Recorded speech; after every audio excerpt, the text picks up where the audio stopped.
అందరికీ నమస్కారం. SBR talks channel స్వాగతం. మిత్రులారా, ఎస్బీఆర్ టాక్స్ అండ్ ప్రతిష్టానం కలిసి 2025 ఇయర్ అడ్మిషన్స్ కోసము, కౌన్సిలింగ్ కోసము అనేక కొత్త కోర్సులను ప్రవేశపెట్టింది. వాటిలో చేరాలనుకుంటే స్క్రీన్ మీద నెంబర్కి ఫోన్ చేయండి. అదేవిధంగా మంచి ఇంటర్మీడియట్ ఎలా ఎంపిక చేసుకోవాలి, మంచి school day scholars come residential ఎంపిక చేసుకోవాలంటే దానికి కూడా వ్యక్తిగతమైనటువంటి గైడెన్స్ ఉంది. ఇవన్నీ ఎస్బీఆర్ టాక్స్ ప్రతిష్టానం కలిసి అనేక మంది నిపుణులతో మద్దతుతో సహకారంతో కౌన్సిలింగ్ గైడెన్స్ ఇవ్వబడుతుంది. జూమ్ మీటింగ్స్ ద్వారా, వాట్సాప్ ద్వారా, ఫోన్ కాల్స్ ద్వారా, యూట్యూబ్ లైవ్ ద్వారా ఇట్లా అనేక రకాలుగా ఒక సమగ్రమైనటువంటి గైడెన్స్ మీ స్థాయిలను బట్టి, మీ ఆసక్తిని బట్టి, కెరీర్ ప్లాన్ బట్టి ఇవ్వడం జరుగుతుంది. కాబట్టి దీనిలో చేరాలనుకుంటే వెంటనే స్క్రీన్ మీద నెంబర్కి మిస్డ్ కాల్ ఇవ్వండి. మా ఆఫీస్ కాంటాక్ట్ పర్సన్తో మీరు మాట్లాడి దానికి సంబంధించిన పూర్తి వివరాలు తెలుసుకోవాలి.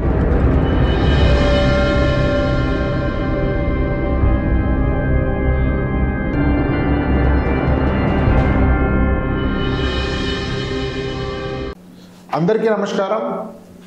ప్రస్తుతము జేఈ మెయిన్స్ అండ్ అడ్వాన్స్ ఎగ్జామ్స్లో అనేక రకాల కొత్త ట్రెండ్స్ కనిపిస్తున్నాయి.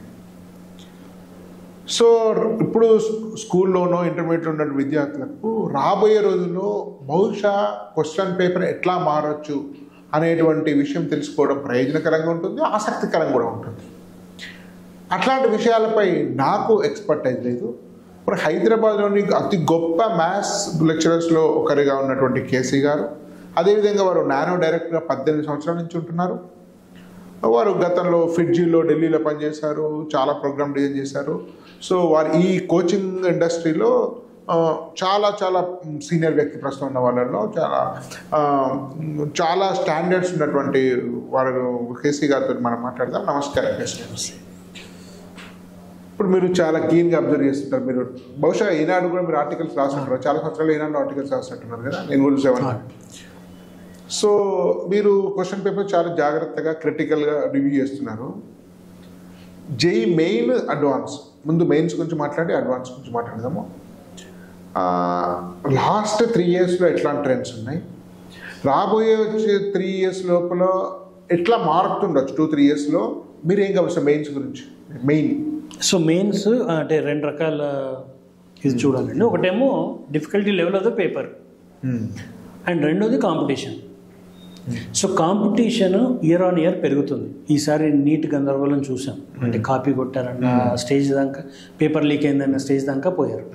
కానీ నీట్ని ఒకటే యాంగిల్లో చూసిన వాళ్ళకి అట్లా అర్థమైంది. కానీ జేఈ మెయిన్లో కూడా దెర్ వాజ్ మార్క్ ఇన్ఫ్లేషన్, బీట్స్లో కూడా there was mark inflation. Every exam there was mark inflation. Advance కింద 20 మార్కులు పెరిగింది. ఎవరు ప్రిడిక్షన్స్, అందరు యూట్యూబ్ ప్రిడిక్షన్స్ ఫెయిల్ అయిపోయింది, అందరు ర్యాంక్ ప్రిడిక్షన్స్ ఫెయిల్ అయ్యారు. There was always an inflation. ఎందుకు వచ్చింది అంటే this was the first year. Last ఇయర్తో కంపేర్ చేసుకుని కోవిడ్ 3 ఇయర్స్ కూడా పిల్లలు చదివిన ఫస్ట్ ఇయర్ ఇది. నెక్స్ట్ ఇయర్ ఇంకా కాంపిటీషన్ ఎక్కువ ఉండబోతుంది, ఎందుకంటే వాళ్ళు 9th క్లాస్ నుండే స్కూల్లో ఉన్నారు, దాని తర్వాత 8th క్లాస్ నుండే ఉంటారు. సో కాంపిటీషన్ అనేది ఇట్ ఈస్ ఎవర్ గ్రోయింగ్. ఎట్లాగైతే మనము బెంచ్ మార్కింగ్ చూస్తుంటాం ఒలింపిక్స్లో, ఈసారి 9.1 అయితే నెక్స్ట్ టైం 9.05 అవుతుంది, ఆ తర్వాత 9.02 అవుతుంది. ఇయర్ ఆన్ ఇయర్ పెరుగుతూనే వస్తుంది. So competition will be increasing year on year. So perfection, preparation మీది ప్రతి సంవత్సరం పెరుగుతూ ఉండాలి. అండ్ రెండోది, నెంబర్ ఆఫ్ సీట్స్ కూడా ప్రపోర్షనేట్గా పెరుగుతున్నాయి అనుకుంటే లేదు, దానికన్నా కాంపిటీషన్ కొంచెం ఎక్కువ పెరుగుతుంది. సీట్స్ పెరుగుతున్నాయి కానీ దానికన్నా more proportionately competition is increasing. ఎందుకంటే అవేర్నెస్ ఊరూరా పాకుతుంది. కోచింగ్ కూడా అవైలబిలిటీ వచ్చేసింది, అఫోర్డబిలిటీ వచ్చింది. ఇప్పుడు ప్రతి ఊరు నుండి, ఒకప్పుడు టాపర్స్ అంటే భిలాయి నుండో, లేదంటే హైదరాబాద్ నుండో, లేదంటే కోటా నుండో, లేదంటే ఢిల్లీ నుండో వచ్చేవాళ్ళు. ఇప్పుడు ఉత్తరప్రదేశ్లో ఒక రిమోట్ ఊరు నుండి వస్తున్నాడు, సుల్తాన్పూర్ అంటున్నాడు, ముజఫరాబాద్ అంటున్నాడు, గుజరాత్లో రాజ్కోట్ నుండి టాపర్ వచ్చాడు, ప్రతి చోట నుండి టాపర్స్ వస్తున్నారు.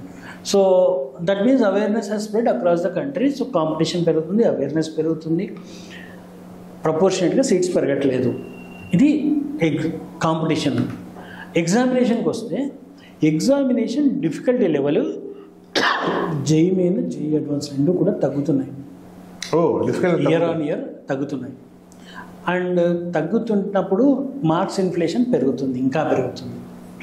సో ఒక టఫ్ కాంపిటీషన్లో ఈజీ పేపర్ రావడం అనేది చాలా చాలా క్లిష్టమైన సో సమస్య. ఓవరాల్గా మీరు ఫస్ట్లో చెప్పేది ఏంటంటే గతంలో వచ్చిన మార్కులకు ఇంత ర్యాంక్ వస్తుందనుకుంటే పొరపాటు, ఇంకెక్కువ మార్క్స్ వస్తేనే సీట్ వస్తుంది. చాలా ఎక్కువ మార్కులు కనీసం 5 to 10% మార్క్స్ ఇంక్రీజ్ కావాలి గత లాస్ట్ ఇయర్ కంటే.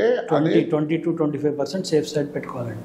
ఓకే, ఎందుకంటే పేపర్ ఈజీ అవుతుంది, కాంపిటీషన్ పెరుగుతుంది. కానీ అడ్వాన్స్ అట్లా లేనట్టుంది, ఫ్లక్చువేట్. అడ్వాన్స్ కూడా ఈసారి 4 years back was one of the most difficult paper 2020 అయితే. అంటే ఈజీ అవుతుందనే కదా అక్కడ కూడా. అంటే లాస్ట్ 3-4 years లో గ్రాడ్యువల్లీ డిక్రీజింగ్ లెవెల్స్ వస్తుంది. ఎందుకు అని అంటే అండ్ అడ్వాన్స్లో కూడా లో స్కోరింగ్ ఎగ్జామినేషన్ నుండి స్కోర్స్ హై దిశగా వెళ్తున్నాయి. అంటే ప్రిపరేషన్ ఒకటి అండ్ పేపర్ లెవెల్ డిఫికల్టీ కూడా. బహుశా రీజన్ మినిమం కట్ ఆఫ్ కూడా సరిపోయే క్యాండిడేట్ వెళ్ళకపోవడం వల్ల పేపర్ ఈజీ చేస్తుండొచ్చు అడ్వాన్స్. ఇప్పుడు చాలా మందికి 35% మనం మినిమం పాస్ అనేది ఇస్తున్నారు, ప్రతిసారి కూడా దాన్ని సడల్ ఇస్తున్నారు ఆ పర్సంటేజ్. అంటే ఏమవుతుందంటే ఇప్పుడు ఒక డెర్త్ ఆఫ్ ఐడియాస్ ఒక స్టేజ్లో. ఇప్పుడు ప్రతిసారి ఇన్నోవేటివ్ క్వశ్చన్ ఇవ్వాలంటే ఆల్రెడీ వాడేసారు, అన్ని పుస్తకాలలో అవైలబుల్ ఉన్నాయి. So there is no innovation now possible. ఎన్నో ఆలోచించి చేసేవాళ్ళ క్వశ్చన్ ఇప్పుడు అంత ఆలోచించే ఓపిక కూడా లేదు. ఒకప్పుడు థియరిటికల్గా మ్యాథ్స్ డిపార్ట్మెంట్నే పట్టుకొని ఉండేవాళ్ళు. ఇప్పుడు మ్యాథ్స్ డిపార్ట్మెంట్ నుండి వాళ్ళ కంప్యూటర్స్ వర్క్స్ ఉన్నాయి, ఇంకేదో రీసెర్చ్ ఉంది. సో ఇంత టైము జేఈ మీద ఇన్వెస్ట్ చేయలేరు. సో బట్ న్యాచురలీ ఏదో బుక్లో ఉండి కొంచెం ట్విస్ట్ చేయడము, ఇంకేదో ఇన్నోవేషన్ పేపర్లో లేదు. ప్రాక్టీస్కి అందుతుంది. అండ్ రెండవది మీరు అన్నట్టుగా కట్ ఆఫ్స్ కూడా, అంటే when there are increased number of seats, cut off కూడా కొంతమంది క్రాస్ రావాలి ఫిల్ కావాలి సీట్స్ అంటే కూడా క్వాలిఫై కూడా కావట్లేదు. ఈవెన్ 10% మార్క్స్ కూడా ఒకసారి ప్రిపరేటరీ కోర్స్ పెడుతున్నారు కదా. ప్రిపరేటరీ ఈవెన్ ఓసీ వాళ్ళకు కూడా 35% కంటే తక్కువ వచ్చినా కూడా సీట్లు వచ్చిన సందర్భాలు ఉన్నాయి ఇప్పుడు ప్రతిసారి కూడా. ఈ లాస్ట్ 1-2 years వదిలిపెడితే అంతమంది అయితే ఉన్నాయి. ఖచ్చితంగా ఈసారి కూడా 35%కి కట్ ఆఫ్. అది సీట్ రావడానికి ఎట్లాగో 35% రావాల్సింది. సో కొంచెం పేపర్ లెవెల్ తగ్గుతూ ఉంది. జేఈ మెయిన్ అంత విస్తారం కాదు, కానీ జేఈ అడ్వాన్స్లో కూడా తగ్గుతుంది. నీట్లో కూడా తగ్గించారు. ఇంకోసారి జేఈ అడ్వాన్స్లో 360 పేపర్స్ స్టాండర్డ్గా 3-4 years అయింది. అది నెక్స్ట్ ఇయర్ కూడా 360 మార్క్స్ ఉంటుందని ప్రిడిక్ట్ చేయొచ్చా? అట్లా చేయొచ్చండి, ఎందుకంటే any change will lead to change in OMR and schema and వాళ్ళ డేటాబేస్లో కొన్ని చేంజెస్ చేసుకోవాలి. అంత కష్టం కాదు, కానీ ఒక element of laziness or laxity ఉంటుంది. సో మోర్ ఆర్ లెస్ ఆ టెంప్లెట్కి కట్టుబడతారు. దాంట్లో వాళ్ళు ఫ్లడ్ చేస్తున్నారు. Single option questions, number of single option, number of single correct ఇస్తాయి, న్యూమరికల్ ఉంటుంది, కాంప్రహెన్షన్ టైప్ ఉంటాయి, మ్యాచ్ ద ఫాలోయింగ్స్ ఉంటాయి. ఈ వీటిలలో ఏవి వాడాలి, ఏవి వాడద్దు, ఎన్ని వాడద్దు అనే దాంట్లో చాలా చేంజెస్ చేస్తున్నారు. సో నెంబర్లో చేంజ్ లాస్ట్ 3 years నుండి రాలేదు నాకు తెలిసి. But that is immaterial. Questions అయితే అవే ఉన్నట్టున్నాయి కదా, ప్యాటర్న్స్. అదే మల్టిపుల్ కరెక్ట్, సింగిల్ కరెక్ట్ లేదు. కొత్త మార్కింగ్ స్కీమ్స్ వేరే అవుతాయి. +2 -1 వచ్చింది, +3 -1. ప్యాటర్న్స్ కూడా మార్చొచ్చు. న్యూమరికల్ డిజిట్స్లలో, న్యూమరికల్ అంటాం జనరలైజ్గా, బట్ నెంబర్ ఆఫ్ డిజిట్స్లో వ్యత్యాసం ఉంటుంది. ప్యూర్ ఇంటిజర్ కొన్నిసార్లు ఇస్తారు, ఇంటిజర్ +2 డెసిమల్స్ ఇస్తాడు. So lot of variations are possible. ప్రతి సంవత్సరం జేఈ అడ్వాన్స్డ్ అంటేనే వేరియేషన్స్. సో ఏది కూడా 360 మార్క్స్ 4 సంవత్సరాల నుండి అడుగుతున్నాడు కదా, 5వ సంవత్సరం 360 అడుగుతాడా అని అంటే అడుగడు అనుకొని వెళ్ళాలి ఎగ్జామ్కి. So you should be open to all surprises in the field. Templates based examination కాదు. బట్ ఓన్లీ థింగ్ ఏంటంటే సిలబస్కి వీటికి కొంచెం కట్టుబడుతున్నాడు. అంతకు ముందులాగా ఒకట్లాగా ఫుల్ సర్ప్రైజెస్ కాకుండా ఇప్పుడు కొంచెం కట్టుబడుతున్నాడు. But don't take it as ఖచ్చితంగా కట్టుబడతాడని నేను లేదు. So they are free to do it. ఏదైతే జేఈ మెయిన్లో ఉందో ఇన్నే క్వశ్చన్లు అడుగుతాము, ఇంత నెగిటివ్ మార్కింగ్ అని ముందే డిక్లేర్ చేస్తాడు ప్రాస్పెక్టస్లోనే. జేఈ అడ్వాన్స్కి బొత్తిగా అట్లాంటిది ఏమీ ఉండదు. సో జేఈ అడ్వాన్స్కు కొంచెం కొంతమంది అంటారు ఎంత హార్డ్ వర్క్ చేసినా జేఈ అడ్వాన్స్ అనేది కొంచెం డిఫికల్ట్. అది మళ్ళీ పాత టాపిక్ వస్తాము. కొంచెం చాలా హై ఎండ్ స్టూడెంట్స్కి సాధ్యం అవుతుంది, కానీ జేఈ మెయిన్స్ మాత్రం ప్రాక్టీస్ తోటి ఈజీ ఎక్కువ స్కోర్ తీసుకోవచ్చు అని అంటుంటారు. అది జేఈ అడ్వాన్స్ కూడా సాధ్యమండి. ప్రాక్టీస్ తోటి జేఈ అడ్వాన్స్ కూడా క్రాక్ చేసుకోవచ్చు. ఎర్లీ స్టార్ట్, ఇందాక చెప్పినట్టుగా ఎర్లీ స్టార్ట్. ఇప్పుడు ఒక పిల్లోడు చిన్న ఎగ్జాంపుల్ చెప్పాలంటే ఫస్ట్ అటెంప్ట్లో సీట్ రావట్లేదు, సెకండ్ అటెంప్ట్లో సీట్ వస్తుంది. ఏం పెరిగింది? ఇంటెలిజెంట్ క్వశ్చన్ కాదు పెరిగింది అంటే లెర్నింగ్ సరిగ్గా చేసి ఉండకపోవచ్చు first year. Exactly. So practice makes man perfect అన్నారు, ఉమెన్ కూడా పర్ఫెక్ట్ అవుతారు. సో ఈ పర్ఫెక్షన్ రావాలి అంటే ప్రాక్టీస్ ఎక్కువ చేసి ఉండాలి. అది 2 years పీరియడ్లో సాధ్యం కాదు, ఎందుకంటే లాట్ ఆఫ్ డిఫికల్టీస్ ఉంటాయి, డిస్టర్బెన్సెస్ ఉంటాయి. ఇవన్నీ డిస్టర్బెన్సెస్ అన్నీ షీల్డ్ అవుట్ చేసి కంప్లీట్ డిసిప్లిన్లో ఫోకస్గా కూర్చుంటే 2 yearsలో కట్ త్రోట్గా చేసుకోవచ్చు. కానీ హ్యూమన్ బాడీ మనకు తెలుసు కొన్ని డిస్టర్బెన్సెస్ ఉంటాయి. సో క్వశ్చన్ ఒక అడిషనల్ లేయర్ పెట్టుకోవడం అనేది కొంచెం పెట్టుకుంటే chances will be more. So ఇవన్నీ ప్రాక్టీస్ బేస్డ్ ఎగ్జామ్స్ అయిపోయాయి. ఇప్పుడు ఎంతోమంది టీచర్లు జేఈ అడ్వాన్స్కి చెప్తున్న టీచర్లు నేను ప్రిపేర్ అయిన రోజులలో అత్యద్భుతమైన టీచర్ అయితేనే, ఇంటెలిజెంట్ టీచర్ అయితేనే జేఈ అడ్వాన్స్కి చెప్పగలిగారు, మిగతా వాళ్ళందరూ ఎగ్జాక్ట్ చెప్తున్నారు. ఇప్పుడు ప్రతి పదం వాడలో వద్దావు కానీ ప్రతి ఏదో ఇంటర్మీడియట్ అడ్వాన్స్ అంటున్నారు. ఎందుకు అంటే అవే ప్రాబ్లమ్స్ బట్టి కొట్టి చేసి మళ్ళీ కొత్త ప్రాబ్లం వాడితే వీళ్ళు చేయలేరు. అందుకే వీళ్ళు అడ్వాన్స్ పేపర్ రాసే రోజు కనబడరు, కానీ రిపీటెడ్ ప్రాబ్లమ్స్ కొద్దిగా గుర్తుపెట్టుకొని చేయగలుగుతున్నారు. కనుక అడ్వాన్స్ కూడా it can become a practice oriented examination, but ఒక డిఫరెంట్ లెవెల్. అంటే బట్టి కొట్టే ఎగ్జామినేషన్ అయితే కాదు, ఖచ్చితంగా బట్టి కొట్టే ఎగ్జామినేషన్ కాదు. బుర్ర పెడుతూ ప్రాక్టీస్ చేసుకోవాలి. సో ఇప్పుడు మెయిన్ విషయంలో చాలా స్లాట్స్ ఉన్నాయి. స్లాట్స్ కూడా number of slots every year పెరుగుతున్నట్టున్నాయి. 10 లాస్ట్ 2 years 10 అవుతున్నాయి కదా. సో దీనిలో కొంతమంది కంప్లైంట్స్, ఈవెన్ నేను 2020లో మా బాబు రాసినప్పుడు మేము సుప్రీంకోర్టులో కేసు వేయడం కోసం ప్రయత్నం చేశాం. మేము కొన్ని స్లాట్స్ వాళ్ళకి అడ్వాంటేజ్ ఉండి మరికొన్ని స్లాట్ల వాళ్ళకు నష్టం జరిగే విధంగా ఈ డిస్ట్రిబ్యూషన్ ఆఫ్ క్యాండిడేట్స్ ప్రతి స్లాట్లో చేయడంలో అది మన సైంటిఫిక్ ఉందా? చాలాసార్లు విమర్శలు వస్తున్నాయి. ఆన్ పేపర్ అది పర్ఫెక్ట్ మోడల్ అండి, ఎందుకంటే we're only comparing percentiles, not marks. Correct. ఇప్పుడు ఐడియల్ సిచ్యువేషన్లో తీసుకుంటే పేపర్ ఈజీగా ఉన్నా కూడా ర్యాంక్ అనేది ఎట్లా నిర్ధారణ చేసుకుంటున్నాం అంటే బాగా ప్రిపేర్ అయిన వాడు ఫస్ట్ ర్యాంక్ తెచ్చుకుంటున్నాడు.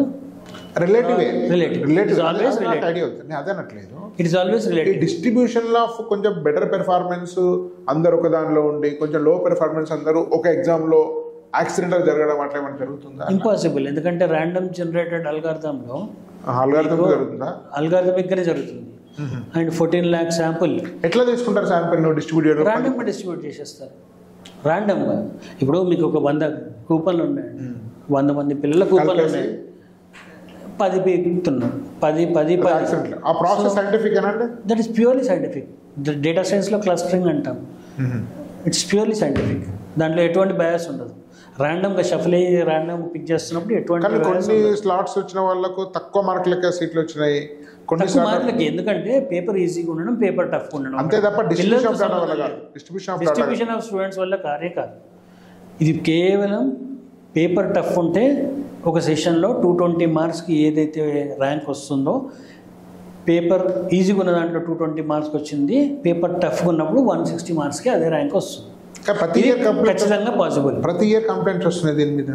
పలానా రోజు స్లాట్లో అందరికీ నష్టం జరిగింది, పలానా దానిలో అంత క్లెవర్స్ పడలేదు, పలానా దానిలోనే క్లెవర్స్ అందరు ఉన్నారు, సో పలానా దానిలో పూర్ స్టూడెంట్ కూడా మంచి ర్యాంక్ వచ్చి, పలానా పడ్డ వాళ్ళందరికీ రిలేటివ్గా వాళ్ళకి పూర్ స్టూడెంట్స్ కూడా మంచి ర్యాంక్ వచ్చి, పలానా దానిలో చాలా టాప్ స్టూడెంట్స్ ఉన్నప్పుడు సరైన ర్యాంక్ రాలేదు. ఈ కంప్లైంట్స్ ఎవ్రీ ఇయర్ మీ దగ్గర రాలేదు ఇప్పుడు? కంప్లైంట్స్కి ఎట్లా ఉంటుందండి సార్, నా దానికి వచ్చే కంప్లైంట్స్ కూడా చెప్తాను. ఇంటర్మీడియట్లో మా అబ్బాయి చాలా అద్భుతంగా రాశాడండి, వాల్యుయేషన్ సరిగ్గా జరగలేదు, అందుకే 75 మార్కులు రావాల్సింది 30 మార్కులు వచ్చిందంట. ఇమ్మీడియట్గా నేను చెప్పే ఆన్సరు 600 రూపాయలు కట్టి వాల్యుయేషన్ పెట్టండి, వాళ్ళు వాల్యుయేషన్ స్క్రిప్ట్ ఇస్తారంటాడు. పెట్టే ముందు కూడా పిల్లల్ని కన్ఫర్మ్ అడుగుతాను, 100% ఆర్ యూ ష్యూర్ అంటాను. వాడు ష్యూర్ సార్ అంటాడు, పక్కా ష్యూర్ సార్, ఇంత రాయాలి. వాల్యుయేషన్ స్క్రిప్ట్ తెప్పిస్తే మా టీచర్లకు చూపిస్తే 30 మార్కులు వేసిన చాలా ఎక్కువ వేసాను సార్, అంత కూడా రావు. పెరిగిన సందర్భాలు ఉన్నాయి కదా సార్, అట్లాంటి చాలా తక్కువ అండి. ఉంటాయి 1-2 మార్క్స్ 3-4 మార్క్స్ తేడా ఉంటుంది, అక్కడక్కడ ఎర్రాటిక్ ఉంటుంది, ఎస్పెషల్లీ లాంగ్వేజ్లో ఉంటుంది. కానీ ఇట్స్ నాట్ ఫినామినల్లీ డిఫరెంట్. 75కి 30 రావడం అట్లాంటివి చాలా అసలు జరగవు, ఎందుకంటే దానికి టెంప్లెట్ ఉంటుంది. కానీ కంప్లైంట్స్ మాత్రం చాలామంది నుండి వస్తుంటాయి. 1-2 అయిన సందర్భాలు ఉండొచ్చు, కానీ కంప్లైంట్స్ వరల్లాగా వస్తుంటాయి. ఎందుకంటే ఇది మీరు ఎప్పుడన్నా అబ్జర్వ్ చేయండి, ఎగ్జామినేషన్ హాల్ నుండి బయటకు వచ్చినప్పుడు పిల్లోడు చెప్పే మార్కులకి తెల్లారి పొద్దున కూడా క్వశ్చన్ పేపర్ చూసి తర్వాత చెప్పే మార్కులకి ఫైనల్కి వచ్చే మార్కులకి ఈ మూడింటికి చాలా వ్యత్యాసం ఉంటుంది. బహుశా మన తెలంగాణ గవర్నమెంట్ రుణమాఫీ లాగా కావచ్చు. 45,000 crores 41, 35, 31, 26, 17 crores వచ్చేసి ఆ నెంబర్లకి సంబంధం ఉండదు. అట్లీస్ట్ వీళ్ళు నోటికి వచ్చింది మాట్లాడుతున్నాడు, వీడు ఆలోచించి కూడా. సో ఎందుకంటే ఇప్పుడు ఎగ్జామ్ రాస్తున్నప్పుడు పిల్లోడు అన్ని కరెక్ట్ అనుకొని టిక్ పెడుతున్నాడు. వాడు ఒక మార్జిన్ ఆఫ్ ఎర్రర్ 5% ఉంటుందేమో, 200 మార్కులు చేసినా అంటే ఖచ్చితంగా 190 వస్తాయి అనుకుంటాడు. కానీ ఆ ఎర్రర్స్ చాలా ఎక్కువ పోతాయి. పేపర్ చూస్తున్నప్పుడే సగం పేపర్ చూసిన తర్వాత ఆల్రెడీ నాకు 7-8 క్వశ్చన్లు తప్పుపోయినాయి అర్థమైపోతుంది అని 170 అనుకుంటాడు. మిగతా పేపర్ చూడడం కూడా చూడాలి, తీరా వస్తే 150 వస్తాయి. So coming to last next 2-3 yearsలో అఫ్ కోర్స్ ప్రెడిక్షన్ ఎప్పుడు కూడా అబ్సల్యూట్ ట్రూ కాదు. మెయిన్స్ అడ్వాన్స్ గురించి మనం ఏం ప్రెడిక్ట్ చేయొచ్చు? మెయిన్స్ అడ్వాన్స్ గురించి ప్రెడిక్షన్స్ అనేది పక్కన పెట్టేద్దాం సార్. పిల్లోడు ఏంటంటే సర్ప్రైజెస్కి రెడీ అయ్యి ఉండాలి. సో పిల్లలకి మార్క్ టెస్ట్లు పెడుతున్నప్పుడు ఒక డిఫికల్ట్ పేపర్ పెట్టాలి, ఒక ఈజీ పేపర్ పెట్టాలి. ఎందుకంటే ప్రతి సెషన్లో ఈజీ పేపర్లు డిఫికల్ట్ పేపర్లు వస్తున్నాయి. పేరెంట్స్ కూడా పోయిన వారం నీకు 200 వచ్చాయి, ఈసారి 150 వచ్చాయి, తగ్గే మార్కులు చదవలేదా, ఒక్క వారం చదవకపోతే తగ్గే మార్కులు కాదు, ఒక వారం చదవగానే పెరిగే మార్కులు కాదు జేఈఈ మెయిన్లో. కనుక ఈ దరిద్రాలన్నీ పక్కన పెట్టేసి leave the responsibility of valuating the marks to institution or teacher. ప్రాపర్గా పేపర్ పట్ల అన్నిటి పట్ల అవగాహన ఉన్న టీచర్కో లేదంటే ఒక మెంటర్కో అప్పచెప్పేసి వీళ్ళు ఓన్లీ ఆ టీచర్తో మాట్లాడుతూ ప్రోగ్రెసివ్గా ఉందా లేదా, ర్యాంక్ ఎంత ఉంది, ర్యాంక్ పడితే ప్రాబ్లం కానీ మార్కులు పడితే ప్రాబ్లం అనేది 10th తర్వాత పక్కన పెట్టేశారు. మార్కులు అనేది పక్కన పెట్టేశారు. Always follow rank. ఇంతమంది క్లాసులో ఎక్కడ ర్యాంక్ వస్తున్నాడు, ఆ ర్యాంక్ పెరిగేటట్టు ఏం చేయాలి అదే చూసుకోవాలి. It is not at all absolute performance, it is relative performance. So paper tough వచ్చినా కూడా పిల్లోడికి కంగారు పడవద్దు, ర్యాంక్ అలవాటు కావాలి. ఈజీ వచ్చినా కూడా ఆనందపడిపోవద్దు, ర్యాంక్. ఈజీ పేపర్ వచ్చి 200 వచ్చినా 30 ర్యాంక్ రావచ్చు, టఫ్ పేపర్ వచ్చి 120 వచ్చినా ఫస్ట్ ర్యాంక్ రావచ్చు. ఫస్ట్ 5 క్వశ్చన్స్ చాలా ప్రభావం చూపుతాయి కదా సైకలాజికల్గా చాలా చూపిస్తాయి. That was the point. ఎందుకంటే ఇది 2 years అలవాటు చేసుకోవాలి పిల్లోడు. టఫ్ పేపర్ వస్తే కంగారు పడాల్సింది ఏం లేదు, ఈజీ పేపర్ వస్తే ఆనందపడాల్సింది ఏం లేదు. ఈజీ పేపర్ వస్తే స్పీడ్ అక్యురసీ మెయింటైన్ చేసుకోవాలి, ఫాస్ట్గా చేయాలి. పండగ 3 గంటలు పండగ చేసుకుంటా అంటే దాటేస్తారు అందరూ. సో ఫాస్ట్గా చేయాలి, అక్యురేట్గా చేయాలి. టఫ్ పేపర్ వచ్చినప్పుడు అక్యురసీకి చాలా ఇంపార్టెన్స్ ఇవ్వాలి. చాయిస్ క్వశ్చన్ సెలెక్షన్, దాంట్లో ఎక్కడెక్కడ మూలకి ఈజీ క్వశ్చన్స్ ఉంటాయి, అవన్నీ కరెక్ట్గా ఏరుకుంటూ ఒక ఈజీ క్వశ్చన్ని మిస్టేక్ చేసినా కూడా ఇట్ ఈస్ సూసైడ్. వాటిని అక్యురేట్గా చేస్తూ అట్లా పద్ధతి ప్రకారం చేసుకుంటూ పోతే నువ్వే టాపర్ అయిపోతావు. సో టఫ్ పేపర్స్లో టాప్ చేసే పిల్లలు చాలామంది ఉంటారు. సైకలాజికల్లీ స్ట్రెంగ్త్ ఉన్నవాళ్ళు. సైకలాజికల్ స్ట్రెంత్ లేనివాడు ఈజీ పేపర్లో బాగా చేస్తాడు కానీ టఫ్ పేపర్ వస్తే కుంగిపోతాడు. సో ఫైనల్ క్వశ్చన్ సార్, యాక్చువల్గా మనం ఎంత నేర్చుకున్నాము, ఎంత సబ్జెక్ట్ వచ్చి ఎంత ప్రాక్టీస్ చేసినాం అనేది ఒక భాగం అయితే, మీ మెంటల్ టఫ్నెస్, మీరు మెంటల్గా ఎంత స్ట్రాంగ్ ఉన్నారు, మీరు ఎంత బ్యాలెన్స్ ఉన్నారు, టఫ్ వచ్చిన చెదిరిపోకుండా ఎగ్జామ్ కరెక్ట్ ప్లాన్ చేసుకోవడము, చూసింగ్ ద క్వశ్చన్స్. సో ఈ సైకలాజికల్ ఏరియా కూడా ఈక్వల్ ఇంపార్టెంట్ నాకు 100% ఇంపార్టెంట్. అందుకే నేను మీకు స్టార్టింగ్లో చెప్పినప్పుడు డిసిప్లిన్, ప్యాంపరింగ్ వద్దు. పిల్లల్ని ప్యాంపర్ చేస్తే చిన్న చేంజెస్ కూడా వాళ్ళు అలవాటు కాలేరు, అడాప్టబిలిటీ ఉండదు. సో ఎక్కడైతే ప్యాంపరింగ్ ఉండదు ఈ అడాప్టబిలిటీ ఉంటుంది. రాటు తేలిపోయి ఉండాలి పిల్లలు. ఎందుకంటే ఇట్స్ ఏ వోలటైల్ జనరేషన్. కంప్లీట్గా సిచ్యువేషన్స్ ఏ రోజు ఏం మారితే మనకు తెలియదు. ఒడిదిడుకులు 100 వస్తాయి. ఇవన్నిటికి కూడా adaptability is the key. So ఈ ఎగ్జామినేషన్స్ అడాప్టబిలిటీని టెస్ట్ చేస్తాయి. ఒక మంచి ఇంజనీర్ కావాలన్నా, ఒక మంచి డాక్టర్, సైకలాజికల్ ఆస్పెక్ట్ కూడా ఉంది దానిలో, ఓన్లీ అకాడమిక్ ఆస్పెక్ట్ 100% ఉంది. 100% ఉంది. సో ఒక పేపర్ టఫ్ ఇస్తున్నాడు, 2 పేపర్లు టఫ్ ఇస్తున్నాడు అంటే టఫ్గా కూడా పేపర్ రావచ్చు, దానికి ప్రిపేర్ అయ్యి ఉండు అని ముందే చెప్తున్నాడు. క్రికెట్ లాగా పెర్త్లో ఆడొచ్చు, సిడ్నీలో ఆడొచ్చు, హైదరాబాద్ ఆడ, ఎక్కడైనా ప్రతి బౌలర్కు ప్రతి పిచ్కి అలవాటు పడి ఉంటారు. ప్రతి స్కోర్కు 400 ఉంటుంది, 100 కూడా చేంజ్ చేయలేకపోతే ఒక దగ్గర 120కి ఆల్అౌట్ అయిపోతారు కానీ గెలుస్తారు. సో ఇంకో దగ్గర 330 కొడతారు, ఓడిపోతారు. సో క్రికెట్ మ్యాచ్ లాంటిది. సో పిచ్తో సంబంధం లేదు, నీ టాలెంట్ ఓవరాల్ స్కోర్ అక్కడ వాడిని చేంజ్ చేయడం అంతే. అక్కడ వాడు టఫ్ వికెట్ లో వికెట్ పోగొట్టుకోకుండా జాగ్రత్తగా ఆడమంటాం కదా, ఇక్కడ అక్యురసీ. ఎక్కడైతే ఒక్క బాల్ కూడా వేస్ట్ చేయకుండా స్కోర్ కొట్టమంటాం కదా లూజ్ పిచ్ మీద, స్పీడ్, ఆ రెండింటి బ్యాలెన్స్ అవసరాన్ని బట్టి. సో కేంద్ర కేసీ గారు చాలా అద్భుతమైన ఎంట్రీ ఇచ్చారు. ధన్యవాదాలు అందరికీ.